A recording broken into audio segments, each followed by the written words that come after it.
हम लोग की जो नेक्स्ट चैप्टर है वो है हेल्थ एंड डिजीजेस। अगर हेल्थ एंड डिजीजेस की बात की जाए तो इस चैप्टर में हम लोगों को जो पढ़ना है वो है कि स्वास्थ्य क्या होता है और बीमारी क्या होता है। मैंने कल भी आपको इस बात को अच्छे से समझाने की कोशिश की थी कि हेल्थ वो स्टेट है आपकी जब आप किसी काम को करते हैं और आपको कोई भी तरीके की प्रॉब्लम नहीं आती है, तब आप कहते हो कि आपका जो स्वास्थ्य है वो अच्छा है। अगर आपको काम करने में या किसी भी क्रिया को करने में अगर कोई अवरोध पैदा होने लगे, कोई तकलीफ होने लगे, या जिस काम को आप कर रहे हैं उसे आप प्रॉपर वे में नहीं कर पाते हो, तब वो स्टेज कहलाएगा कि you have a not a good health. It means you have a disease, यानी कि आपको कोई बीमारी है। अब सबसे बड़ी बात यह आती है कि सर किसी व्यक्ति का जब स्वास्थ्य अच्छा होता है तो उसका स्वास्थ्य बिगड़ क्यों जाता है?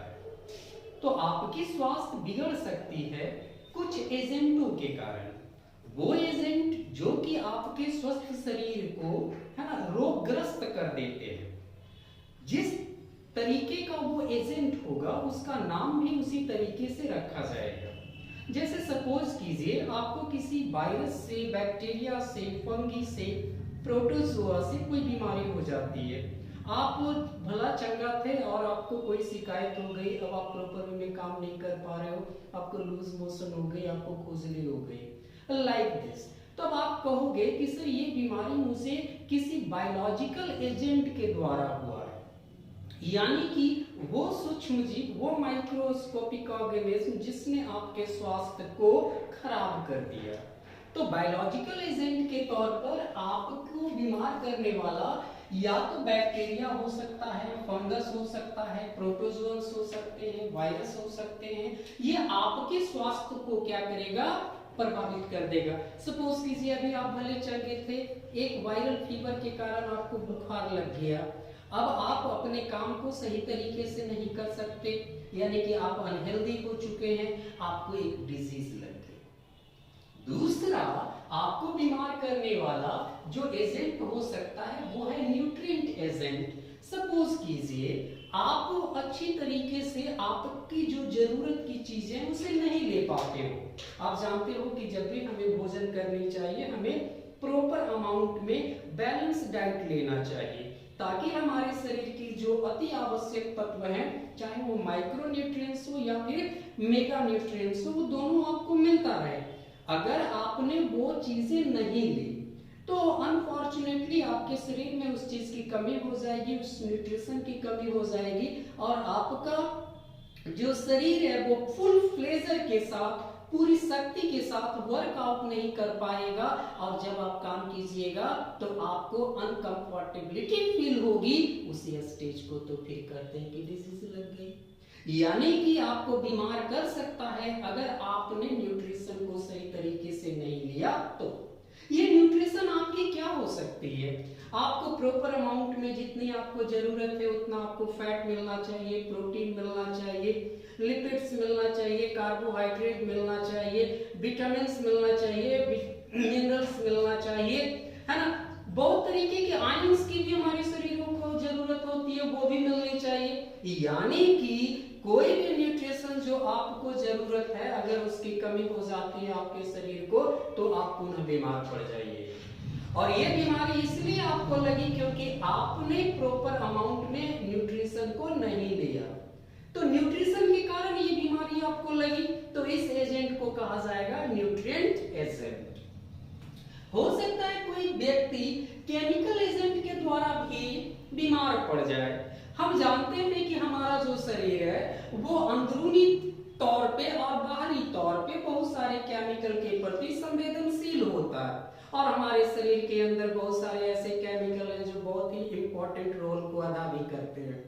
उनके न होने या अत्यधिक होने से भी हम सफर कर सकते हैं, यानी कि उनका बैलेंस क्वांटिटी में होना अति आवश्यक है।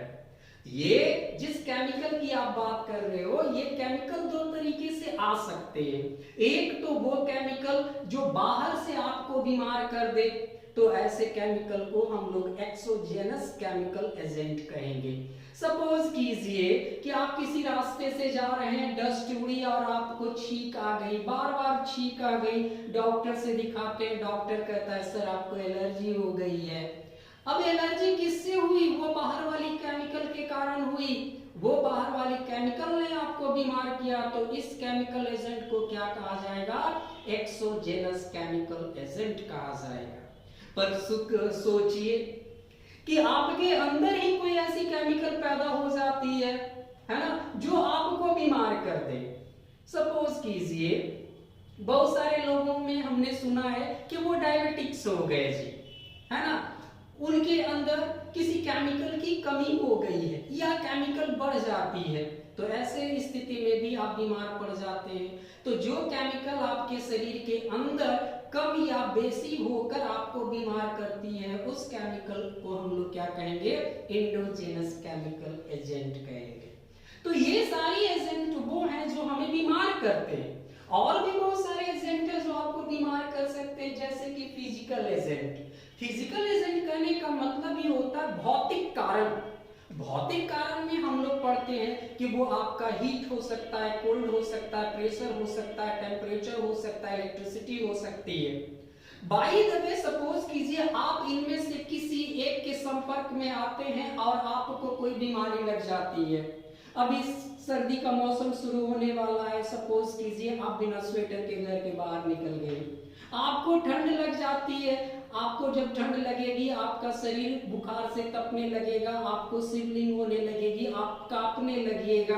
ऐसी स्थिति में आपकी जो पावर है, पोटेंशियल है वर्कआउट करने की, कहीं ना कहीं वो घटेगा, और यही जो अनकंफर्टेबिलिटी है वही तो बीमारी कहलाती है। आप बीमार हो जाते हो सकता है कि किसी को इलेक्ट्रिक शॉक लग जाए और उसका वो अंग खराब हो जाए, वो भी एक बीमारी क्रिएट कर देगा। हो सकता है कि उस इलेक्ट्रिसिटी के झटके के कारण किसी का हृदय गति ही रुक जाए, है ना, हार्ट अटैक आ जाए, तो वो भी एक बीमारी हो सकती है। तो आपका फिजिकल एजेंट भी आपको बीमार कर सकता है। और हमारे फिजिकल एजेंट में क्या हो सकते हैं बेटा? वो आपको हीट हो सकते हैं, कोल्ड हो सकते हैं, प्रेशर हो सकते हैं, टेम्परेचर हो सकते हैं, इलेक्ट्रिसिटी हो सकते हैं। मैंने कल भी आपको एक एग्जांपल के तौर पे समझाया था। सपोज कीजिए अभी आप भले चल गए हैं, आपने अभी प्लान बना लिया कि सर मुझे तो माउंटेन एरियाज में, है ना, इस बार टूर पे जाना है। आप चले भी जाते हो वहां, और वहां जाने के बाद आप देखते हो कि आपको, है ना, हाई माउंटेन सिकनेस होने लगता है, आपका सर दर्द करने लगता है, आपका जी निचलाने लगता है। अरे आप तो जब यहाँ घर पे थे तो भले चंगे थे, वहां पहुंचते ही ऐसी क्या हो गई जो आपको इस तरीके की प्रॉब्लम आने लगी? वो एक्चुअली में फिजिकल एजेंट है, दैट इज अ प्रेशर, जो बढ़ने और घटने के कारण आपका शरीर एडजस्ट नहीं कर पा रहा है और आपको एक बीमारी के रूप में वो अपने सिम्टम्स को शो आउट कर रही है। क्लियर है बेटा? आपको बीमार करने वाला कोई मैकेनिकल एजेंट भी हो सकता है। मैकेनिकल एजेंट करने का मतलब होता है कि या तो वो चोट से, या तो फिर हमारे जो अंग होते हैं जब वो हमारे शरीर के अंदर काम करते रहते हैं तो आपस में उनमें घर्षण भी होते रहता है। कभी कभी आपने सुना होगा कि बूढ़े बुजुर्ग जो होते हैं हमेशा शिकायत करते हैं कि जब भी मैं चलता हूं तो ऐसा लगता है जैसे कि घुटने में दर्द हो रही है। वास्तविक में जहां पर लिम्स की जोड़ है, ज्वाइंट है, वहां पर कुछ तत्व के घट जाने के कारण उसमें घर्षण हो रही है, जिसके कारण वो घिस गए हैं, और घिस जाने के कारण प्लेटों में सही तरीके से मूवमेंट नहीं हो पाती और आपको थायराइड्स वगैरह की बीमारियां कर देती है, जोड़ों में दर्द की बीमारी हो जाएगी, है ना, अंगों के प्रॉपर वे में मूवमेंट नहीं करने की बीमारी हो सकती है। तो ये बीमारी जो भी होती है उसे हम लोग कहेंगे मैकेनिकल एजेंट के द्वारा ये बीमारी हुई। यानी कि वो बीमारी जो चोट लगने के कारण, डिसलोकेट होने के कारण, या फ्रैक्चर होने के कारण, या फिर हो सकता है कि क्रॉनिकल फ्रिक्शन के कारण अंग आपस में रगड़ खाते हैं। हम जानते हैं कि हमारा जो हार्ट होता है एक चैम्बर में होता है। अब अगर हार्ट उस चैम्बर में है और किसी कारण से वहां पर रगड़ पड़ रही है तो धीरे धीरे करके हमारे हार्ट में किसी तरीके का प्रॉब्लम आ जाएगा। हम जानते हैं कि हमारा जो किडनी होता है अपनी एक पिंजरे जैसी आकृति में होती है ना, वहां वो सिचुएटेड होता है। अगर वहां पर उसे किसी तरीके की रगड़ होती है तो वो आगे चलकर है ना आपको किडनी की प्रॉब्लम क्रिएट कर देती है।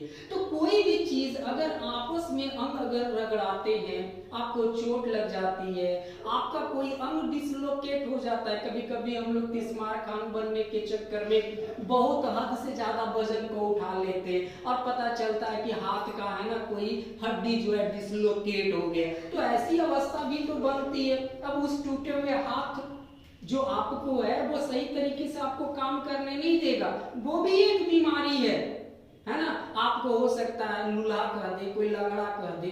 क्यों भाई? क्योंकि आप एक जेन्युइन पर्सन के तरह वर्कआउट नहीं कर सकते, तो वो भी तो बीमारी है ना। क्योंकि डिजीज कहा ही गया है कि वो अवस्था है जहां पे आप किसी काम को करने में असमर्थ हो जाते हैं। ओके, चलिए थोड़ा सा और अपने हम लोग चीजों को बढ़ाते हैं कि कुछ बीमारियां ऐसी भी हो सकती है जो डिफिशियंसी या एक्सेस ऑफ सब्सटेंस के कारण हो सकता है। यानी कि अगर आपके शरीर में किसी तत्व का अत्यधिक बढ़ोतरी हो जाए या उस तत्व का अत्यधिक घटोतरी हो जाए, यानी कि अगर वो एक्सीड कर जाए या फिर वो है ना घट जाए, तो ऐसी अवस्था में भी आपको कोई ना कोई प्रॉब्लम हो जाएगा। बहुत सारे हार्मोन्स हैं हमारे अंदर जो अगर अपने क्वांटिटी से आगे अगर एक्सीड करके वो सेक्रीट करने लगे तो हमें प्रॉब्लम हो जाती है। अगर वो अपनी क्वांटिटी से कम सेक्रीट होते तो प्रॉब्लम हो जाती है। तो वो बीमारी जो इन सारे केमिकलों के सेक्रीशन के कारण हुआ, यानी कि ये केमिकल या तो हमारे शरीर में बढ़ गए होंगे या तो घट गए होंगे, इसीलिए हमको ये रोग लगा। तो ऐसे बीमारी जो किसी केमिकल को बढ़ने या घटने के कारण आपको होती है, उस बीमारी का एजेंट कहलाएगा क्या बेटा? Deficiency and excess of substance agent. Okay, अब सबसे बड़ी बात ये आती है कि सर जी मैंने तो ये सीखा कि बीमारी कैसे फैलती है, कौन कौन हमें बीमारियां दे सकती है ना, जिसमें हमने बहुत सारे 6 बायोलॉजिकल एजेंट से लेकर है ना डिफिशियंसी एजेंट तक हमने देखा। असल में बात ये है कि आखिर बीमारी होती कितने टाइप की है। तो देखो, बीमारियां 2 तरीके की होती है, एक कॉन्जेंशनल डिजीज होता है और एक एक्वायर्ड डिजीज होता है। कॉन्जेंशनल डिजीज कहने का मतलब होता है वो बीमारी जो कि जन्म से पहले आपको लग गई हो, यानी कि उस बीमारी के साथ ही आप जन्म लिए, जन्म लेने के बाद वो बीमारी नहीं लगी, मां के पेट से ही वो बीमारी आपके साथ आई है, तो उस बीमारी को हम लोग कहेंगे कॉन्जेंशनल बीमारी, जन्मजात रोग। वो रोग जो जन्म से पहले ही हमें लग गई थी, उस रोग को हम लोग क्या कहेंगे? कॉन्जेंशनल डिजीज। अगर आप कॉन्जेंशनल डिजीज को देखो तो ये बीमारी आपके मां के पेट के अंदर 2 तरीके से लगी होगी। या तो आपके किसी सिंगल सेल में म्यूटेशन हो गई हो, आपका कोई सेल का जो जीन है उसमें ऐसा कोई परिवर्तन आ गया कि वो प्रॉपर वे में अब काम नहीं करता, या जो उसे करना चाहिए वो न करके और कुछ करता है, तो उसे हम कहेंगे सिंगल सेल म्यूटेशन वाली प्रॉब्लम। या फिर जन्मजात की जो बीमारियां होती है वो आपको लग सकती है क्रोमोसोमल एबिरेशंस के कारण, यानी कि किसी तरीके के क्रोमोसोम की अरेंजमेंट ही बदल जाए, उसके सीक्वेंस ही बदल जाए, उसके केमिकल नेचर बदल जाए, या उसके एलियंस ग्रुप में कोई परिवर्तन आ जाए, तो वो एक नए पैटर्न को जन्म देगा जो कि एक नए फंक्शन को करेगा। और अगर वो एबनॉर्मल फंक्शन है, एक नॉर्मल इंसान से हटकर अगर वो चीजें हो जाए तो वो तो एक बीमारी कहलाएगी ना भाई। तो आप देखते हो कि सिंगल सेल म्यूटेशन से आपको अल्कैप्टोनूरिया, मैंने उस दिन भी बताया था, अल्कैप्टोन नाम का एक केमिकल जो आपके अंदर सेक्रीट होती है, अगर वो प्रॉपर अमाउंट में नहीं होती है तो आपको प्रॉब्लम कर देगा।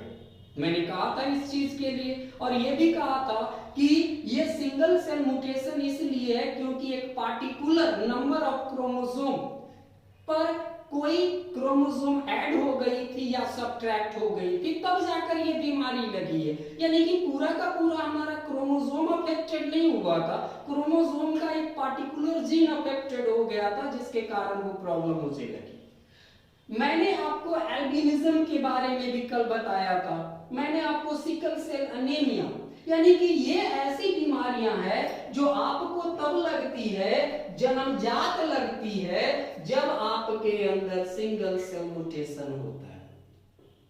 मैंने कहा क्रोमोसोमल एबेरेशंस यानी क्रोमोसोम के सीक्वेंस या पैटर्न में अगर किसी प्रकार के परिवर्तन आता है तो भी आपको जन्मजात यानी कॉन्जेनिटल डिजीज लग सकती है। ऐसे मैंने बहुत सारे आपको डिजीजेस पढ़ाया था प्रीवियस चैप्टर में, जैसे कि डाउन सिंड्रोम, टर्नर सिंड्रोम्स, ये सारी बीमारियां ऐसी थी जहां पे हमने देखा था कि क्रोमोसोम का पैटर्न चेंज हो जाने के कारण ये प्रॉब्लम मेरे को लगी थी, है ना?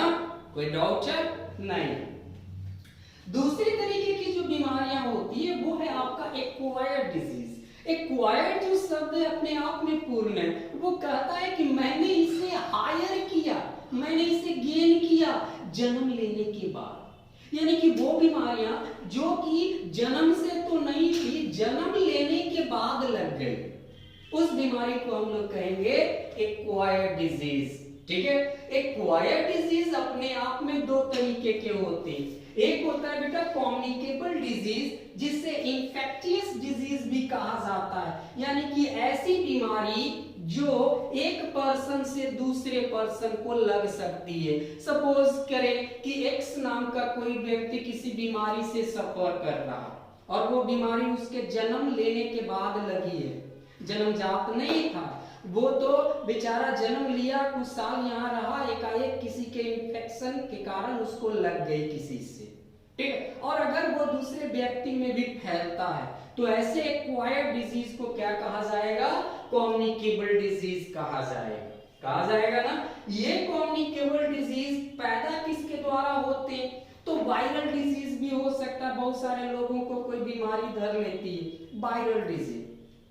सपोज कीजिए कि आप जब पैदा हुई थी तब तो आपको कोरोना नहीं था जी, अब आपको कोरोना हो गया और आपको हुआ तो आप गली मोहल्ले में उसको बैना के तरह बांट दिए, लो भैया तू हूं, लो भैया तू हूं। तो ऐसी अगर होती है कोई बीमारी तो वो एक्वायर्ड डिजीज में किस तरीके की बीमारी कहलाएगी? कम्युनिकेबल डिजीज या फिर इंफेक्टियस डिजीज कहलाएगी। ठीक है बेटा? तो वो वायरस डिजीजेस हो सकते हैं, बैक्टीरिया के द्वारा हो सकते हैं, फंगी के द्वारा हो सकते हैं, प्रोटोजोन्स के द्वारा हो सकते हैं, या फिर कीड़े मकोड़े भी बहुत सारे ऐसे होते हैं जो कि इस तरीके की बीमारियां आपको दे देते हैं। ठीक है? दूसरा एक्वायर्ड डिजीज जो होता है वो होता है नॉन कम्युनिकेबल डिजीज, यानी ऐसी बीमारी जिस व्यक्ति को होती है उस व्यक्ति से सामने वाले को नहीं फैलता। सपोज कीजिए बेटा कि जब मैं पैदा हुआ था तब तो मुझे डायबिटीज नहीं थी, है ना? 60-70 साल का मेरी उम्र हो गई, देख ही रहे हो दाढ़ी मुझ सब पक गया मेरे, नहीं, अब मेरे को डायबिटीज हो गई तो ऐसा नहीं है कि आप मेरे साथ खाना खाइएगा तो आपको डायबिटीज हो जाएगी। यानी कि मेरे अंदर जो बीमारी है वो मेरे जन्म के बाद मुझे लगी और वो बीमारी किसी को फैलती नहीं है, यानी कि वो एक्वायर्ड डिजीज कैसी कहलाएगी? नॉन कम्युनिकेबल डिजीज कहलाएगी। वास्तविक में जब हम नॉन कम्युनिकेबल डिजीज को डील करते हैं तो बहुत तरह के नॉन कम्युनिकेबल डिजीज होते हैं, जैसे कि ऑर्गेनिक और डीजेनरेटिव डिजीज। और ऑर्गेनिक या डीजेनरेटिव डिजीज कहने का मतलब है कि जब हम जन्म लिए थे तब तो मेरे सारे अंग प्रॉपर वे में काम कर रहे थे, पर समय के साथ साथ मेरा जो लीवर है वो धीरे धीरे वीक होने लगा, कमजोर होने लगा। अब जितना क्षमता से उसे काम करना चाहिए था अब नहीं कर पाता है, तो मुझे लीवर वाली प्रॉब्लम हो जाएगी। अब लीवर से संबंधित बीमारी, जो बीमारी आपको नहीं फैलेगी, नॉन कम्युनिकेबल है, पर जन्म के बाद मुझे हुई, और यहाँ पर ये इसलिए हुई क्योंकि वो ऑर्गन प्रॉपर वे में काम नहीं कर। हार्ट की प्रॉब्लम, जब मैं पैदा हुआ था तो मेरा एकदम से वेल डेवलप्ड हार्ट था, हाईली एनर्जेटिक हार्ट था। पर जैसे जैसे उम्र ढलते गई, मेरे हार्ट की कैपेसिटी घटते गई, हमारी हार्ट कमजोर होते गई। अब तो मैं दुआ करता हूँ जोर से बोलना भी मत, नहीं तो हार्ट अटैक कर जाएगा। इसका मतलब है कि जितनी क्षमता थी मेरी हार्ट की, अब उस क्षमता के साथ वो काम नहीं कर पा रही है। पर ये बीमारी जन्म के बाद हुई, किसी को फैलती नहीं है मेरे से, यानी कि एक्वायर्ड है, नॉन कम्युनिकेबल है। पर ये बीमारी तब इसलिए लग गई क्योंकि मेरा अंग सही तरीके से काम नहीं कर। किसी की किडनी जब पैदा हुआ था तो कम्बख्त जबरदस्त मजबूत वाली किडनी थी, इतनी अच्छी किडनी थी कि कुछ भी खा पी लो ब्लड को एकदम से है ना फिल्टर कर देता था। वक्त बीतते गया, दारू की लत छूटी नहीं, धीरे धीरे करके मेरी किडनी सड़ गई। अब बेचारा जितना क्षमता है उतना काम नहीं कर पाता। अब मुझे किडनी से संबंधित प्रॉब्लम हो गई। तो ये बीमारी तो मुझे जन्म के बाद लगी। किसी को किडनी का प्रॉब्लम होता है तो दूसरे को भी लग जाता है जी?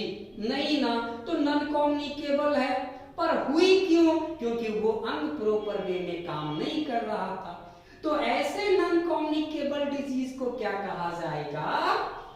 ऑर्गेनिक या फिर डीजेनरेटिव डिजीज कहेंगे। ओके।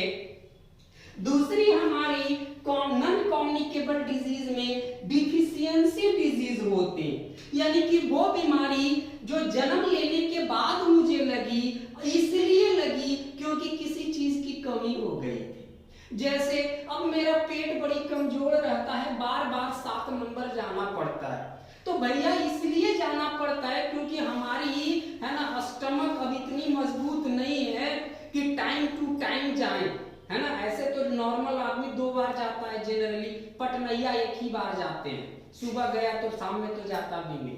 पर मेरे जैसा गांव का गवार आदमी 2 बार जाता है, 1 बार सुबह में 1 बार शाम में। और अगर ये बेटाइमली हो जाए तब क्या कहें? That is a very very, है ना, लोटा लेके बार बार दौड़ना पड़ जाए, पेट खराब। ओके जी। आपको ग्वाइटर हो जाती है। सपोज कीजिए जब आप पैदा हुए थे तो बड़े ही खूबसूरत से है ना शरीर वाले, बड़े ही है ना मासूम से चेहरे वाले हुए, और बाद में आपको है ना ग्वाइटर हो गया, गला वाला जो फूलने वाली रोग होती है वो हो गई। पता चला भैया ये क्यों हो गई? क्योंकि आप सही टाइम पे है ना आयोडीन नहीं खाते थे। सही टाइम पे नहीं, कहने का मतलब सही अमाउंट में। तो आपने आयोडीन की कमी हुई आपको, और आपको ग्वाइटर हो गया।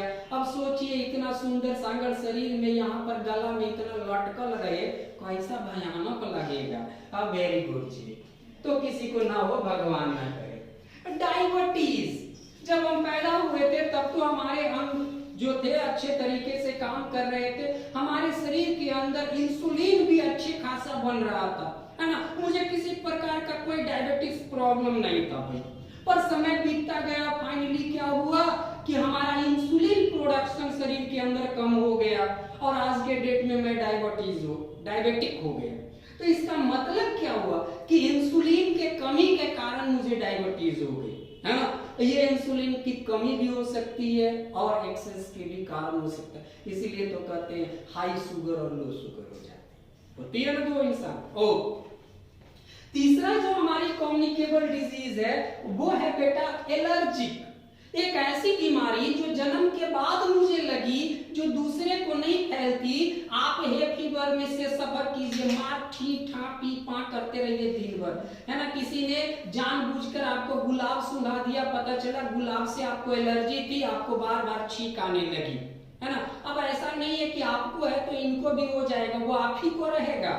पर हुआ इसलिए क्योंकि आपको किसी चीज से एलर्जी थी। जन्म के बाद ये बीमारी लगी। पहले आप जब शुरू में जब पैदा लिए थे तभी एलर्जी नहीं थी, है ना। बहुत सारे लोगों को खाने से एलर्जी होता है, जैसे अंडे खा ले तो पेट में दर्द होने लगता है, मछली खा ले तो रैशेज होने लगता है। तो ये सारी बीमारियां जिसको है उसी को रहेगी, उसके बगल वाले को नहीं होगी। चाहे वो उसको छू दे, छा दे, किस कर ले, है ना, हग कर ले, कुछ भी कर ले, उसको नहीं फैलेगी, दूसरे को नहीं फैलने वाली। यानी नॉन कम्युनिकेबल है गारंटी। ये तब बीमारी लगी जब आप जन्म ले लिए थे तब, ये भी गारंटी। और ये बीमारी इसलिए लगी क्योंकि आपको किसी चीज से एलर्जी। चौथी प्रकार की जो हमारी नॉन कम्युनिकेबल डिजीज होती है वो होती है बेटा कैंसर। कैंसर वास्तविक में आपके सेल के अंदर कुछ म्यूटेशंस हो जाते हैं और सेल की जो नॉर्मल टेंडेंसी है वो बदल के कार्केरियस टेंडेंसी जैसी हो जाती है। और जब भी ऐसा कभी होता है तो सेल अपने ही जैसे सेल को अनडेवलप